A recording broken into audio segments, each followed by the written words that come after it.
There is a force, a silent, relentless thermodynamic force that operates in the hidden chambers of every human life.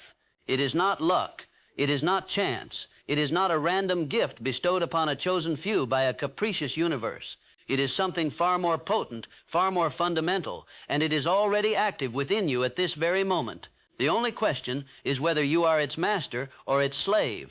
Most people live their entire lives trying to manage the external. They rearrange the furniture in a burning house. They polish the deck chairs on a sinking ship.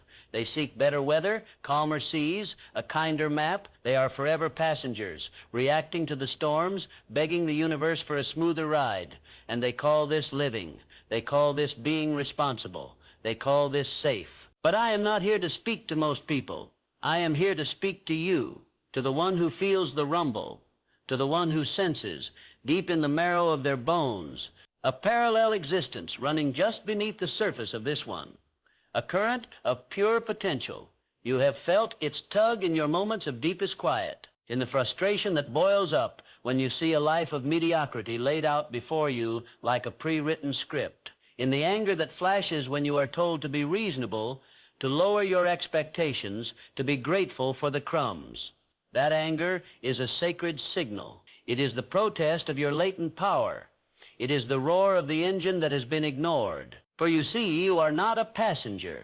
You are the architect.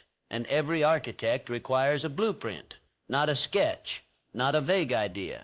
A blueprint detailed down to the last bolt, the last electrical wire, the very grain of the wood. This blueprint is not drawn on paper. It is etched into the very fabric of your mind by a single all-consuming power, your obsession. Let us be clear. We are not speaking of a hobby. We are not speaking of a passing interest, a fleeting passion, a side hustle. The world is drowning in a sea of the mildly interested. They dabble, they experiment, they try on lives, like cheap suits, discarding them at the first sign of resistance. Obsession is a different species entirely. It is a biological imperative. It is the thing you cannot not do. It is the thought that greets you before your first conscious breath in the morning and the last whisper that echoes in the silence before sleep claims you.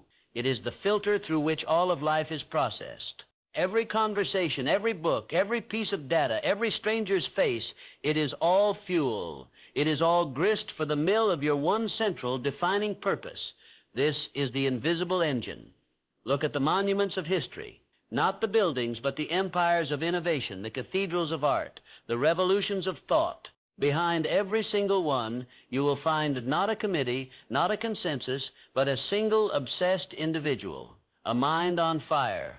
Thomas Edison did not dabble in invention. He was consumed by it.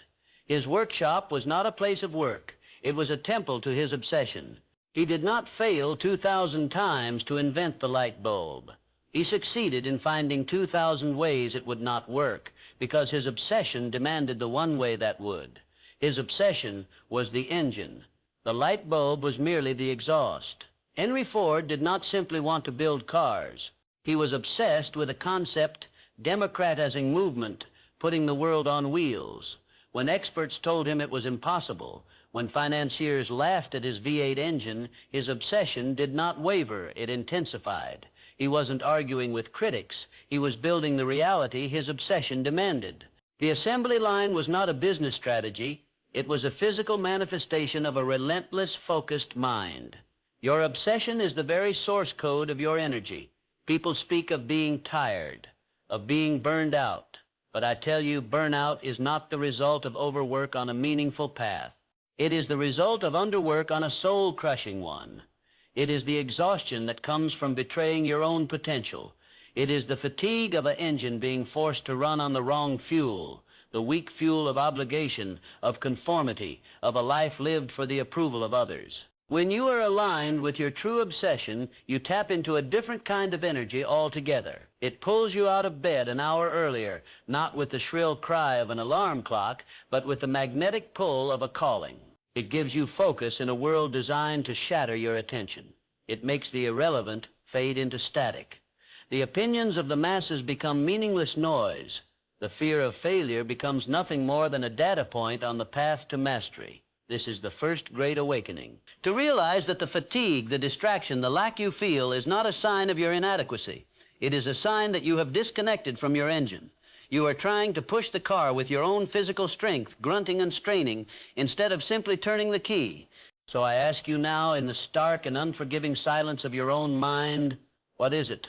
What is the one idea that will not leave you alone? What is the vision that, if you dared to give it a voice, would sound so audacious, so impossible, that you are almost ashamed to admit it? That is the whisper of your obsession. That is the rumble of the engine. Do not silence it. Do not dismiss it as a fantasy. For in that idea lies not just your future, but your very identity. It is the seed of your fortune, not just in money, but in power, in impact. The world does not need more well-adjusted people to a sick society. It needs more obsessed individuals burning with a vision so bright that it forces reality itself to change shape.